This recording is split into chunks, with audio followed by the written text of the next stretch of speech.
like those dreams are coming true. We're all about to get our due.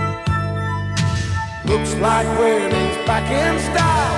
You can feel Australia smile, and we love to let it show.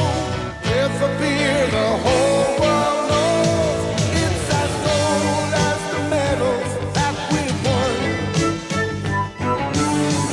It's moving up, just having fun.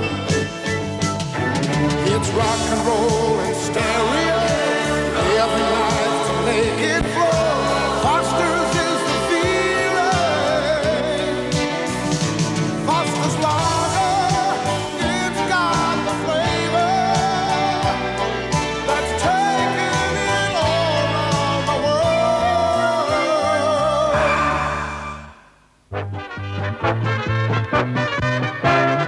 We're a happy team at Hawthorn. We're the mighty fighting horse. We love our club and we play to win. Riding the bunks with a grin at Hawthorn. Come what may, you'll find us striving. Teamwork is the thing that talks. One for all and all for once, the way we play at Hawthorn. We are the mighty fighting horse.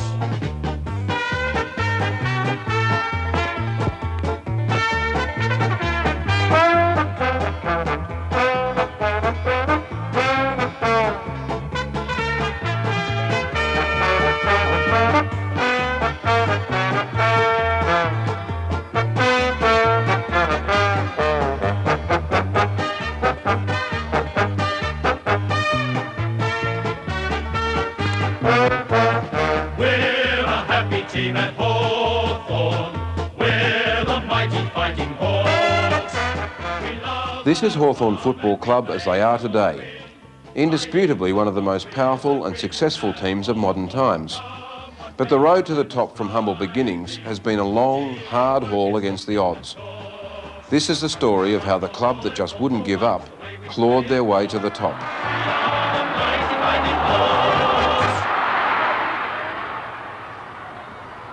Players like these are the frontline troops in any football team. Success or failure ultimately depends on them. But behind them is a vast army of often faceless men who make up the body of the club. Coaches, trainers, administrators, coteries like the confreres, and of course, your average one-eyed supporter. They're the ones who have lived the Hawthorn story, and they're the ones to tell it. But let's start at the beginning.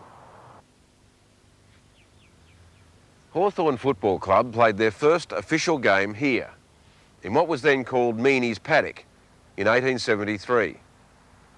Records of the day indicate they weren't exactly a roaring success. In fact, against some of the stronger sides, they were often allowed to field a few extra men, just to even things up. It seemed they were destined to languish in the junior grades forever, just a struggling team from a new suburb out in the sticks. The history of Hawthorn has shown that Hawthorn really didn't become established until such time as they put the bridge across the Yarra. It was a punt, so from a traditional point of view, that it was sort of the last area to develop. It's the biggest area now, of course, east, but the bridge across the river was the starting point of the development of Hawthorn. The club played from 1903 in two competitions. On the Wednesday afternoon, they used to play in a Wednesday afternoon league at the old Richmond Racecourse. And on Saturdays, of course, with the Metropolitan League. And this went on, and the club gradually became stronger and stronger on the field and off the field. And eventually, in 1913, it was invited to join the Victorian Football Association, which it duly did. The VFL decided to increase their competition from 9 teams to 12 in the end of 1924. And they reached decision on 11, which were North Melbourne and Footscray, who both were very competent sides in the VFA. And they tell me, history shows this, that something like 1 o'clock in the morning they had to fill the 12th, and they finally said, well, let's make it Hawthorn.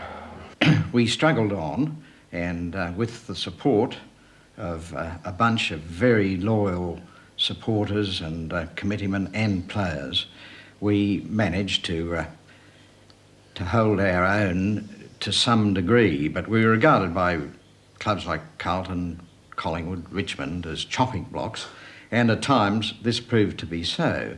But then again, at other times we would get everything together, rear our heads and make them feel that Hawthorn was not a pushover. But if not a pushover, the Hawks still lack the overall manpower to consistently challenge the dominant inner city sides. Off the field, they'd established a strong local identity with the adoption of the brown and gold colours and the establishment of a home base at Glenferrie Oval. But the 20s and 30s still brought more frustration than joy. There were great individual players and teams of triers, but the dream of making the finals seemed just as elusive as ever. And when war broke out in '39, Hawthorn, like all league clubs, laboured on with what they could muster from their thinning ranks. With the end of the war, civilian hostilities were resumed with a vengeance, and large crowds once again flocked to the big grounds on Saturday afternoons. But at Glenferrie Oval, things just seemed to be going from bad to worse, as captain coach Alec Albiston recalls. We didn't have many big players, tall players, and a committee in those days was much the same. They had plenty of hard workers, but I think they were like the players. We weren't quite good enough. We didn't have key position players and so on, and that was our biggest problem, was big men down the centre. In 1950, we didn't win a match. It was halfway through 1951 before we won a match. So, but really, every week, we were convinced after the match that we'd win the following week. So I guess that's a good attitude to go into matches with. But we used to kick about 2-2 and the opposition be kicking 25-26. So how you could think like that, I don't know. If we only won a game, it'd be like winning a premiership. You know, we hadn't even heard of the word premiership in those days. Well, we lost to Carlton one day by 5 points. We celebrated for 2 weeks. That's right, yes. And being a local kid, you at least had the support of the kids around about. What that loyal little band of supporters in the early 50s couldn't have known was that they were on the brink of one of the biggest turnarounds in the history of the game. In desperation, the club appointed a new coach, Bob McCaskill. He started to make wholesale changes in attitude both on and off the field. One of the first of these was a change in uniform, from horizontal stripes to vertical. Because, as the coach at the time said, it would make them look taller. They lost every game, but they looked taller as they lost. I think Bob McCaskill started it all because Bob was a psychologist, I reckon, before his time. He had a funny way of getting through to you, but you really remembered what he said. I can still remember standing out on this Glenferrie Oval in 1950 and Bob was saying, it's later than you think, gentlemen. I looked at the clock and it was 20 to 5 and I thought, oh, you stupid old kid, what are you talking about? But I know what he meant now because that seems like yesterday, and if you don't do it then, it's gone before you know. One night, 2 chaps came down from Hawthorn to see me, and after Dunning, he's still connected with the club, and they had a chat with me. They told me that they were after Bob McCaskill and they'd like me to cooperate with them and Bob McCaskill, which that's eventuated. Bob McCaskill did the seniors and I did the seconds, but I helped Bob out on the ground of training nights because at that stage of the game, Bob was a man that was rather sick. He didn't realise how serious it was himself, I don't think, at the time. Compared to current high-powered recruiting methods, things were done in a pretty slapdash way in those days. I came in one night and wanted to know whether I could have a run, and they said yes. So I had a couple of practice matches, and I think I sprained my ankle, and I just went back home, but I got a letter from Hawthorn asking me to come back, so I thought, oh, I'll give it a go. So I turned up. And was that an unusual way to be recruited in those days, Roy? not in those days, it wasn't really, you know. I think everybody was looking for a game in league football in those days, and I would have gladly given them $50 a week to play, to pick me. Jake, how did the team go in those days when you first took over as coach? They weren't going too good, actually. They were dreadful, simply because they weren't a professional club in any way, shape or form. They were a tremendous type of person they had here.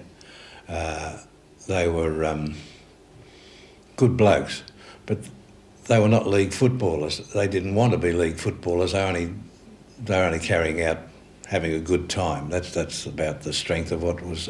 Why was that? That was the strength of Hawthorn, actually, having a good time at that time. Jack was a very, very forceful man as far as coaches were concerned. He considered we were all girl guides here at Hawthorn when he first came here, and he set about eliminating that side of our play, that, you know, we'd come in here and want a bit of a band-aid stuck on a scratch or something like that. So Jack wouldn't let you do any of that. He said, you stay out there until you drop. And I think that taught us to be a pretty tough side. We recruited fellas like John Kennedy, Graham Arthur, Roy Simmons, John O'Mahony, and I think possibly the biggest influence that anybody had on the club, and I don't think he ever appreciated or realised what it was a chap named Candles Thompson who came from Adelaide. And he was 6'6", I think it'd be about his height, but it was the first time Hawthorn had ever had anybody of any note from an interstate club.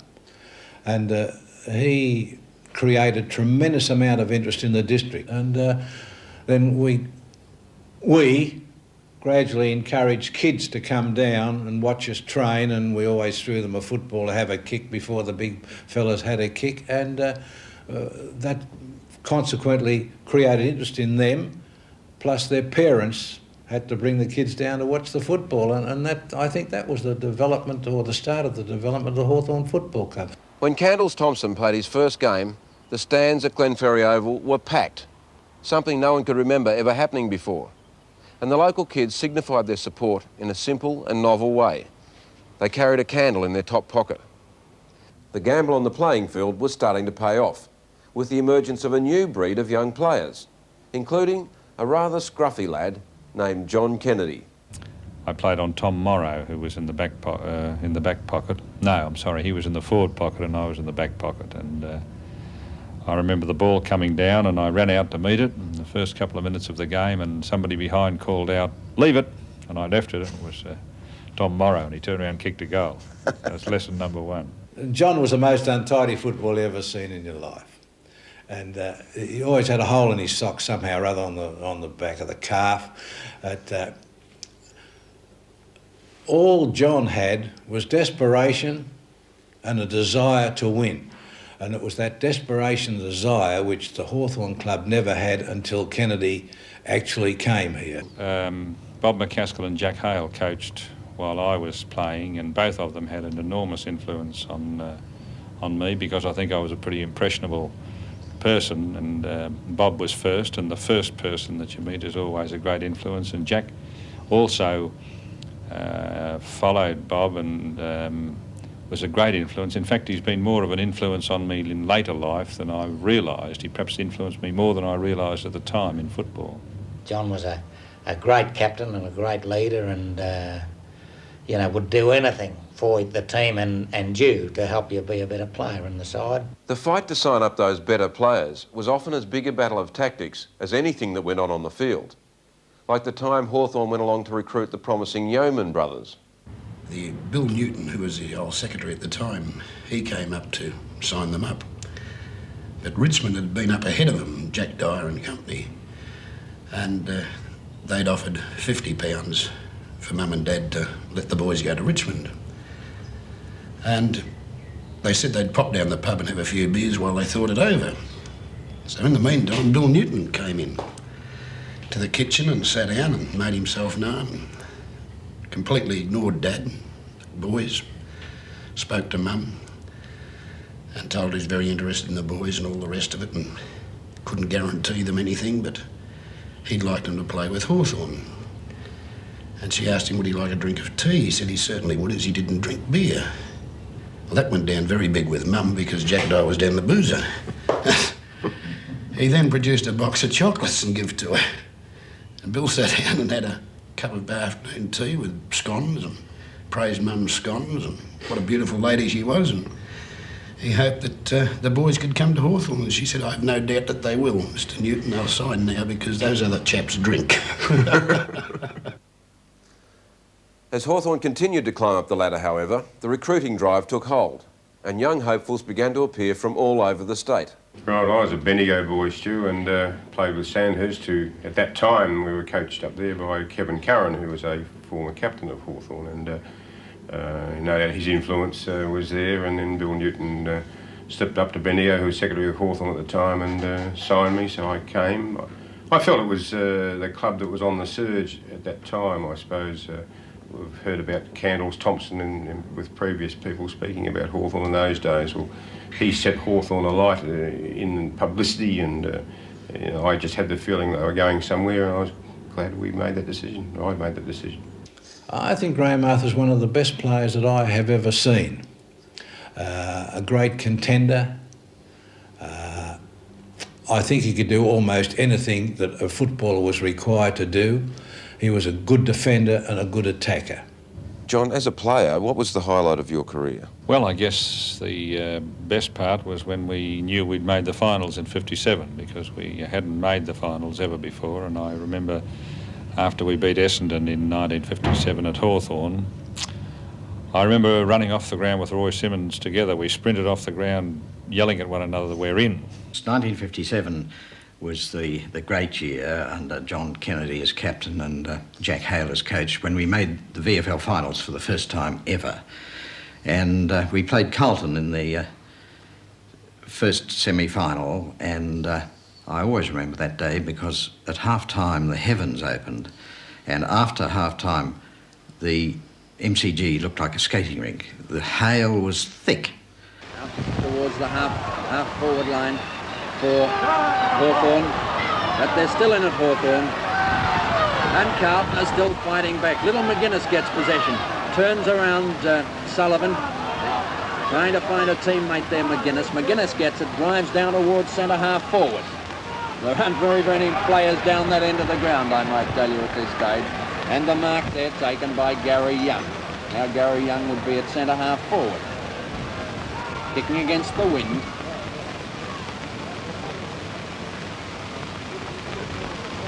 There's his kick. It's quite a long one too. Travels right down to the goal square. Nobody can mark it. It goes off the hands of the pack. Through for 1 point. 10 goals, 11, 71 points Hawthorn. Carlton 6 goals, 12, 48 points.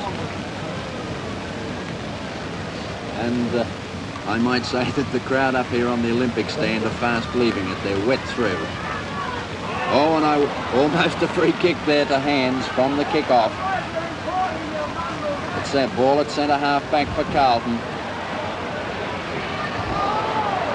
And a little bit of kicking going on there as the ball was on the ground, and Carlton will receive a free kick here for something that happened backfield. And we went into half-time ahead, and fortunately we remained that way, although there was very little scoring in the second half. Nice gesture there as John Nichols congratulates John Kennedy. There he is. And keen supporters down there.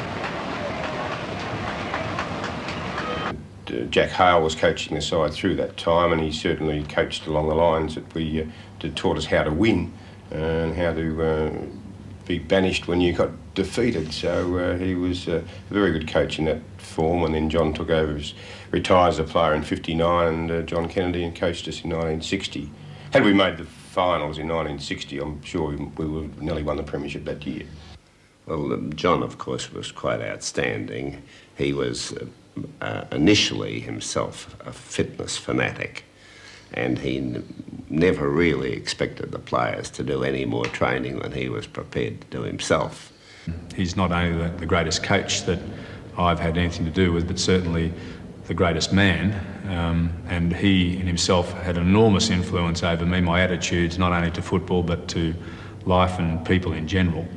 John Kennedy took over as coach in 1960, and by 1961 had moulded them into one of the most formidable combinations in the league. There seemed little doubt that they would make the finals, and they did. Well, almost all of them did.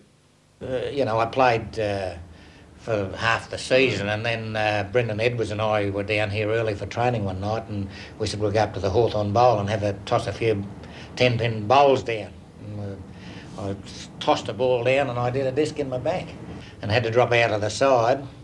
And by the time I was right again, there was a young bloke, Reg Poole, had got into my spot, and he was playing so well I just couldn't get him out. So I had to sit up in the grandstand and watch them play in the grand final. So after 12 years. Schultz going up with Peck. Peck gets the knockdown. Taken by Brown. He puts it towards full forward for Hawthorn, and no one holds the mark. Here's Ian Mort, picks up the ball in front of goal, breaks away from the pack, gets his left foot to it, and it's right through the middle. Another goal to Hawthorn. Good play by Ian Mort. Strong Ian Mort's second goal. Yeah, strong play. Oh, he went in for that. He was never going to let up on it. Applause for Cunningham as he gets round in front of the Hawthorn supporters. Nalder has replaced him.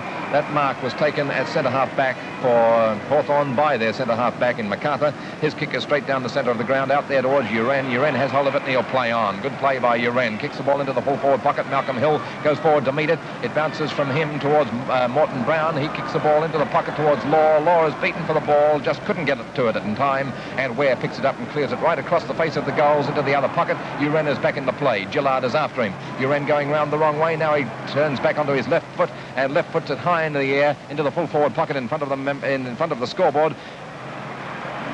Nalder picks the ball up, has a left foot shot from about 30 yards out. That sealed the game for sure, and Hawthorn have scored another goal. Good play by Nalder. There really are. So much emphasis is placed on defence, but nevertheless by the atmosphere which always surrounds an occasion of this kind and the willingness of both teams to go in and get the ball, it's been a good spectacle. Here's Phil Hayes, Ted Hayes' brother, on the field as 20th man. He replaced Hill, gives the ball to his captain, Arthur. Arthur's left foot kick is 30 yards out from goal, and it's been marked by Morton Brown, who already... The grand final. It's the ultimate aim of every football team in every code, of course. But to Hawthorn in 1961, it was the realisation of an impossible dream. After decades in the wilderness, they'd fought their way with sweat and blood to that one day in September and the chance at sporting history. And by the end of that afternoon, as Graham Arthur raised the Premiership Cup in victory, every Hawthorn supporter in the ground bathed in the reflected glory. Oh, well, we were elated, of course. That's understating it, because no matter what you do in life, the firsts are always important. There's something about the first that you can never recapture, and I remember Sir Harry Winnicky making that point at the dinner, that we'll win more premierships, he said, there'll never be another first. This is indeed a wonderful sight as they are being carried off the ground. Both Ted Whitten and Graham Arthur and John Winnicky are being carried off the ground, or at least over towards the scene where the presentation will be made. Hawks have got their flag out there, and this brown and gold flag has been waved around. There's Graham Arthur being carried off the ground. Knowing that you've won it, it is something special in the cup, but when it was all over, probably it was a real anticlimax, funnily enough. The build-up to it had been so intense, and everybody had thoroughly been involved in making it happen right through 61, or probably 60 and 61. We knew it was going to happen, and when it happened, we were all flat, but we woke up at about Wednesday and found ourselves in surfers' paradise, really celebrating.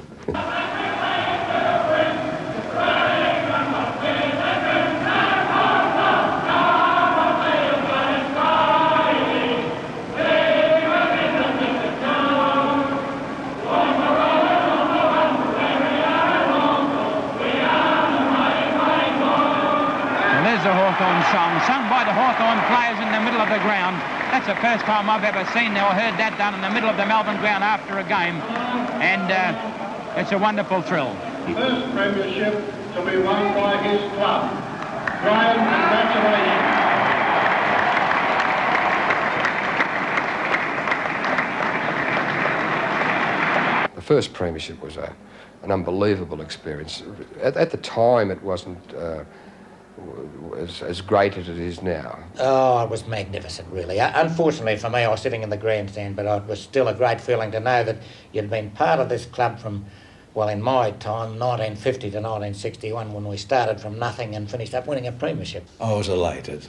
It was something that I think I threw one away in 1957. I accept full responsibility of that. That was the first time we ever got into the four. And I was so confident I became cocky, and I regret it ever since, but 61 made up for it. This is the Hawthorn Football Club Social Club, which was opened by the then President, Dr. Sandy Ferguson, in 1963. It forms a vital part of the social life of the club and is unique in that Hawthorn is the only football club to own their own social premises. It's here that the great triumphs of the past 22 years have been celebrated, and it's here that we'll continue to celebrate the great triumphs of the future. The next year, after we had won the premiership, we tried hard and we trained hard, but other teams woke up to us and we perhaps didn't have the ability to match them. But the ebb and flow of football, I believe that some clubs want to be premiers every year. We all want to be premiers every year, but under reasonable expectancy, I guess 1 in 12 is the average. But at the time, John Kennedy wasn't content to accept the average. In his determination to repeat the triumph of 1961, he drove himself and his players through a tortuous physical program that earned them the name of Kennedy's Commandos. We'd get out there as soon as it was daylight and we'd run 7 laps of a gravel track cut out of the bush out there at Bulleen, and then we do our exercise circuits on a bit of weight rubber belting, and then picked up our own individual weight and did a weight circuit, and then picked up the sandbag and ran over the bank of the river up and down about 400 metres carrying a sandbag. Then we swam the river and came back on ropes, and then we ran off round what is now the Yarra Valley Country Club, around the golf course there over a rope, where we had to do dips and sit-ups and press-ups, and finally signed off at the end of that period of time. And I remember Bob Keddy held the record out there at 43 minutes for the particular training. But it was something which was a unique concept, and I guess why we were called Kennedy's Commandos, because we were doing that sort of work, which at that stage would have made us, I think, by far the fittest group of footballers in the competition. But as some of the old guard started to fade away, there were new, keen young faces appearing, waiting to take their place. I think I missed out on the old traditional commando course, the training farm at Bulleen. I missed that because I was still living in Longwarry and lived in Longwarry for the first couple of years that I was playing here at Hawthorn, so I didn't have to be travelling down for those pre-season nights out at the Bulleen training farm, so I did miss out on that, fortunately. But yes, it was an era that was renowned for the Kennedy's Commandos, and it certainly was a tough side that I was trying to get into in those days, and here was me as a 16 or 17-year-old skinny kid. It was a little bit difficult. And amongst the new young faces was that of an awkward-looking kid who had a bit of promise as a full forward. His name was Peter Hudson. Peter, what was your football history prior to coming to Hawthorn? Well, I started in Tasmania. I played with New Norfolk for 4 years of senior football over there, and I came across to Hawthorn in 1967. Was it a huge jump in standard at that point?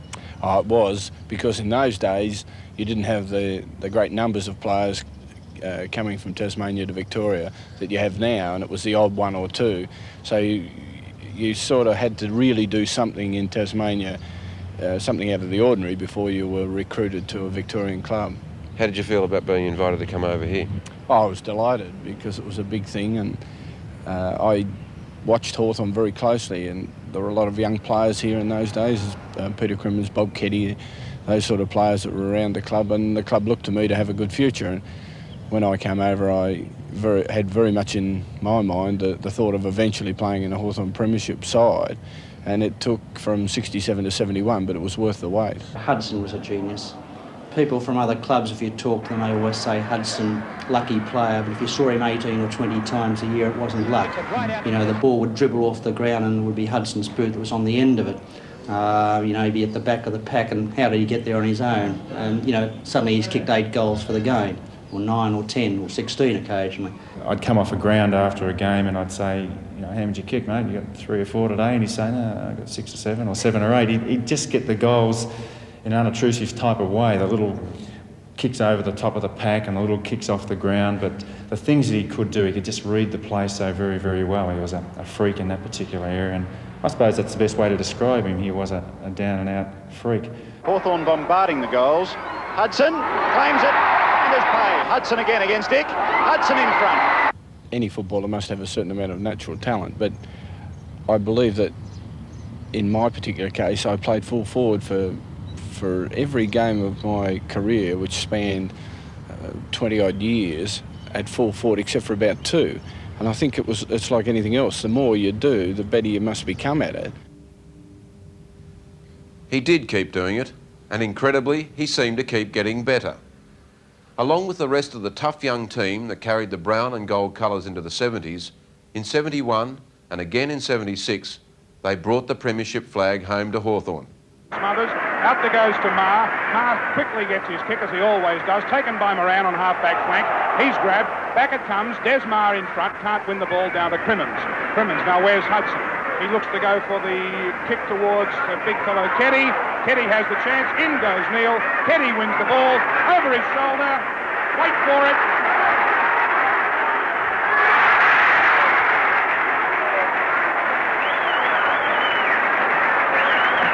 Well, what do you know? But back it comes once again. Up to the centre wing, and there's the siren. And Hawthorn are premiers. Look at John Kennedy, the Hawthorn coach. And the jubilant Hawthorn sound. Little Crimmins, Matthews. But while the 70s brought enormous success, they were also a time of change for the club. First was the break from the Hawks' traditional home ground at Glenferrie Oval. We had some doubts about the future of this ground because we could never get more than about 20,000 people here. So at the end of 1973, we got one of our committeemen, Harry McCurry, to do a survey of the future of the ground. And arising out of that, we decided we should move. Relocation at Princess Park proved to be a great success. But then at the end of the triumphant 76 season, after over 20 years of service and 3 premierships, the legendary John Kennedy retired as coach, to be replaced by David Parkin. Parko introduced a new era, I think, at Hawthorn and also into league football, and that word statistics. He's a very big statistician, Parko, and he puts a lot of time and effort into the theoretical side of the game. You know, Kanga was pretty basic. Not necessarily fire and brimstone, but very basic, you know, get the ball and get over and help, and, you know, competitive work, all that type of thing. That was what it all revolved around, and also the honour and glory of playing and representing the club, and honour and glory of putting on a Hawthorn jumper. But Parko introduced a lot of skills to the club, I think. We became a more skillful side, and I still believe now that he's by far the best and most prepared coach that I've ever played under. It was an academic type of coach in a lot of ways. He'd certainly come through the John Kennedy School, but of course David, being a physical education lecturer and a teacher, was sort of terribly well organised, used a lot of people for different training techniques and different intra-club, I should say, competitions amongst groups of players, and a lot of written dossiers to the players, and a lot of observing and watching of sort of videotape highlights. You know, David was into that, but he was a successful coach too, both at Hawthorn and of course elsewhere later on. Courage is a quality that Hawthorn expects in all its players, but none ever showed more than a brilliant little rover called Peter Crimmins. Peter was a marvellous player. For his size and shape, he had all the ability and the guts and the tenacity and all the cheek that you want in a small player. The Hawthorn right back in it as in comes Minot and Scott wins another one. Martello, down it goes to Hudson and Lawrence. Downfield they come. Well done, Colling. Peter Crimmins. Crimmins kicks off the ground. He'll shoot for goal and put it through. Beautiful play by the vice-captain. He's a very much loved person, a real personality around the place, and of course Peter's life and loss of life in the finish was an absolute tragedy to this club. He was an incredibly skillful player and tough little player for his size, really courageous, and I suppose when he passed away, the events leading up to that just typify the type of guy that he was. Peter was just one of those great little footballer, but also had the ability off the field to link everybody around the club. Was was on good terms with virtually everybody, the young players, the older players, everybody. When Peter Crimmins lost his long battle against cancer, supporters from all clubs turned out to honour him at a special charity match. As a man and as a player, he stood for a quiet courage that, for a moment, transcended team rivalry. Perhaps no player has exemplified the Hawthorn of recent years more than the chunky forward they called Lethal Leigh. My first actual taste of league football, I got a game on the interchange bench, which was 19th or 20th man then, it wasn't interchange, the MCG against Melbourne, and I got on about the last 5 minutes. Hawthorn had the match well won, and they sort of just gave me a run. Right, so what was your first real game as a player? Well, the following week I got a game here at the Glenferrie Oval against North Melbourne, and so that was my first full senior game. Here's Matthews, I think too far out to score for the little fellow, but he's put a long, beautiful kick in. It is a goal.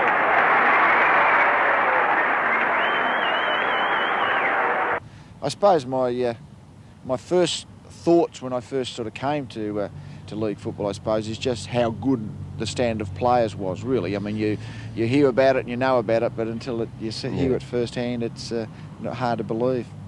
You're probably the greatest player that maybe the VFL's seen, not only Hawthorn has seen, and when you Leigh's shape and size to be able to do the things that he's done over that period of time is just quite a remarkable feat. Tough and brilliant and capable of producing when it was most needed too. Terry Moore from behind gets front position and loses it, but Martello on the second grab held the mark. Right next to him there was Bremner. They nearly spoiled it, and Martello finds with a good pass Tuck. Tuck to Polkinghorn. He can go across to Rawlings, and he does. Hawthorn in possession. Too late, Schimmelbusch getting on the scene. Sun in the eyes of Moncrief there, who lost it. Good handball, and attacking one out towards Hendry of Hawthorn. Picks it up close to the line, gets it back in field to Matthews, who steadies and lines up and goes. Good play, Hendry, and good kicking from Matthews, who puts through his third.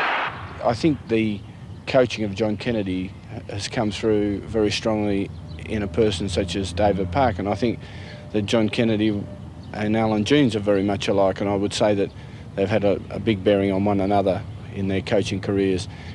When I did accept the Hawthorn position, traditionally they've been a side that always went and got the ball and put an enormous amount of pressure on the player that had the ball. I believed I could improve them in the skill area, and that's what I really worked on when I came here. O'Halloran blocking his path. Wood goes without it. His greatest shot of Brian Wood. Whipped away by Mew, onto Kennedy, finding Ede unmarked, scintillating football Hawthorn. Wallace 30 metres in the clear at half forward, goes for goal. How do you beat it?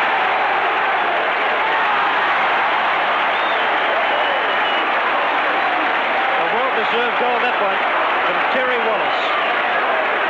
One of the best ball getters, one of the best and fairest players in VFL football. A real workhorse, as strong as an ox. Takes the free kick. In towards Knights at half forward, but drop short for Madden to take the mark. Oh, what a shocker. Loveridge could have gone for Matthews. He goes for goal and puts it through.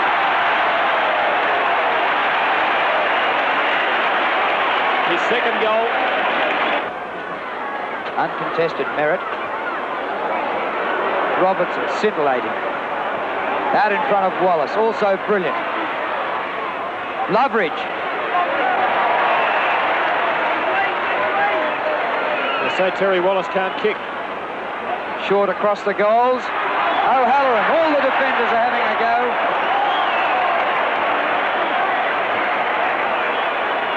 It's great to see O'Halloran kick a goal in the grand final. He's been dogged with injury. And Alan Jeans, I think, directing traffic outside for the people going home more than on field.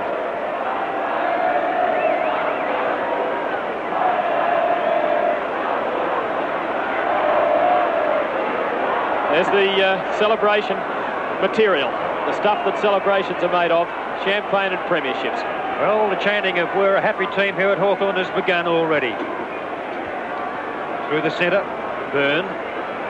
Oh, past players as if they weren't even there. It's like an early morning practice gallop for the Hawks at the moment.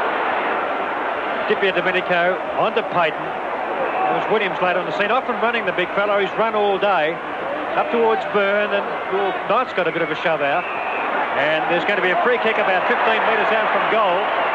And it's Ken Judge, I would say, will get it. Could give the Hawks that record, or Essendon the record, whichever way you like to look at it. Now, Judge has kicked one goal. This will be his 12th kick. Some very good marks in the first half, telling marks. And there's Hawthorn's 20th goal. So up in the scoreboard, it's perfect vision for Hawthorn. 2020, 140. Essendon, 88-56.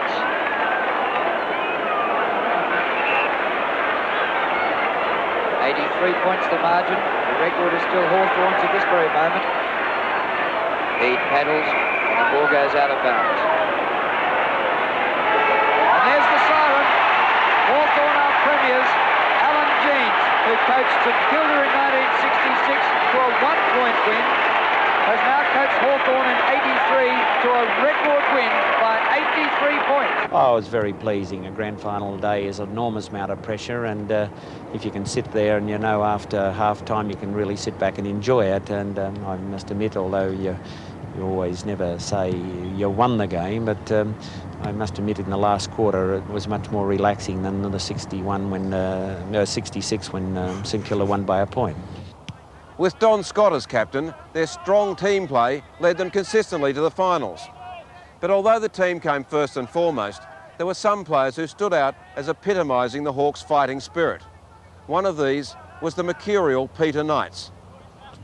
Peter played the whole 17 years that I played at Hawthorn, and so therefore I've seen a lot of him, and I'm certain there's been no better centre-half back in my time in football, and probably overall. Probably the most athletic and spectacular player that I've seen at Hawthorn, and a marvellous Hawthorn man who was totally and utterly loyal and dedicated to this club, and has probably served it as well as any other player in the history of the club. He's just a very exciting and lovely fellow, and I think we've been at Hawthorn very fortunate to have someone like Peter Knights. Enormous personality, a gentleman, and a pleasure to coach, and I would have loved to have him when he was about 22 or 23. He would have been a magnificent player. Well, I think Peter was very unlucky that he suffered so many injuries in his career. He's a gentleman, Peter. Had he have not suffered his injuries, I'm quite sure he'd have won a couple of Brownlow medals. He was a most magnificent player. We never ever really seen the best of Peter. A player like Brendan Edwards could have won a Brownlow medal, and I always said Ian Law could have won a Brownlow medal had it not been for the way I coached him, I guess. I suppose I can take a bit of blame for that, because I laid great stress, and I still do lay great stress on team success rather than individual success. And I'm an admirer of many Brownlow medalists. I think they're marvellous footballers, but there've been some weak ones too. Now, I'm sure there's been players good enough to win Brownlow medals in my time here at Hawthorn, and even past my time, but they've been taught to play for the team and not themselves, and that's what's cost them Brownlow medals, I'm sure. I think the Hawthorn trainers typify the club a lot. They're a great bunch. They're extremely well known throughout the football fraternity, and I think they're the envy of most clubs, but they're so strong and they stick together so much. But many parts of Hawthorn, in fact most parts of Hawthorn, are that way, and this I feel is where the real strength of Hawthorn lies, in these type of people, and that rubs off on the administrators and the players, and I think it gets to the stage where it doesn't matter how much money the administrators or the players are being paid, underneath it all there's still that real club loyalty and that love for the Guernsey and that love for the club. When people talk about love for a club, they're inevitably referring to something deeper than just an emblem or a set of colours. It's the intangible qualities that make up the essential spirit of a team. Well, I think the spirit of Hawthorn is basically related to its beginning, where they've had a very humble beginning and they've had to do everything the hard way. So anything that they achieve, it's highly prized. The club was founded on a spirit of comradeship, of one wanting to help the other and no one wanting to be an individualist. And from that has developed the spirit which Hawthorn has become respected for. I think the club calls itself now the family club, and as far as the operations between the people directly associated, it is like a family situation, a happy family situation. I think the spirit of the club is based on a humility in a lot of ways, and I think that has sort of been in and part of the place and has become the normal sort of pattern of behaviour that players coming into the club pick up and therefore carry on.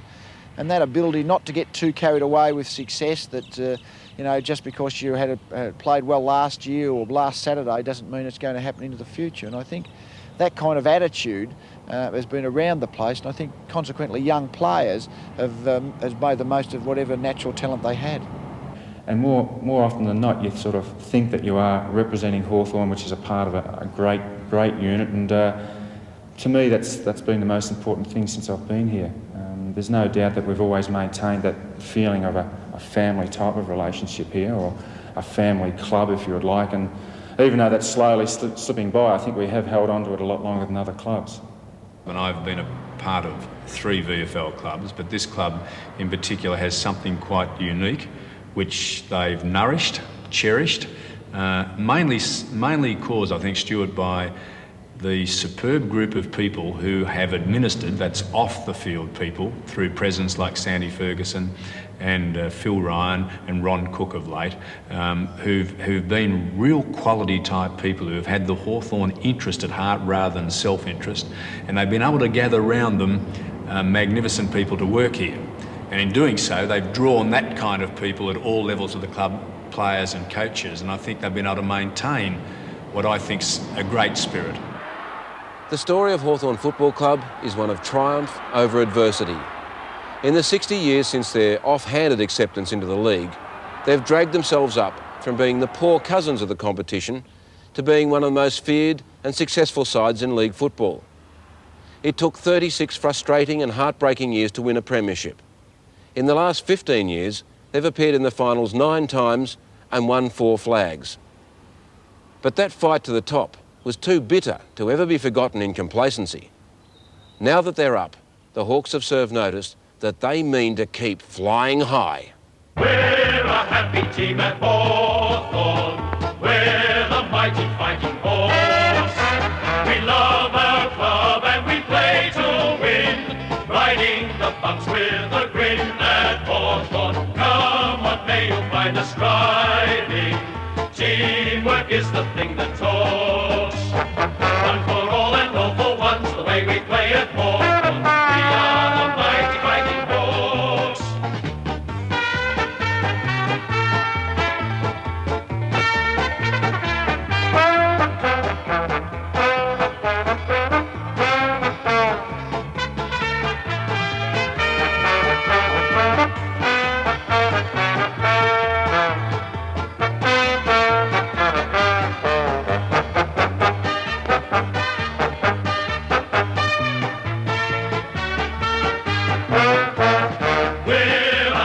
Team at Hawthorn, we're the mighty fighting Hawks. We love our club and we play to win, riding the bumps with a grin at Hawthorn. Come what may, you'll find us striving. Teamwork is the thing that talks. One for all and all for once, the way we play at Hawthorn. We are the mighty fighting Hawks. I have no sense of humour now of being defeated, and I'm exhilarated all the time in seeing the club being successful. We expect success now. Years ago, we had a win, and that was a premiership, but I'm exhilarated all the time by the success of the club. Football's not a funny game, and there's a lot of people say that football is a matter of life and death. I think it's a lot more serious than that. In the land of the Southern Cross, I'm my own man, my own boss. Proud and I let it show, Australian, and the whole world knows. No matter where I got my start, my soul is here, and so's my heart. I made my home and I'll do my part. In the land of the Southern Cross, hey! There's a fear in the land of the Southern Cross, the whole world knows my name. Everywhere you go, the feeling shows. Foster spreads the fame in the land of the Southern Cross. The land of the Southern Cross. There's a fear in the land of the Southern Cross.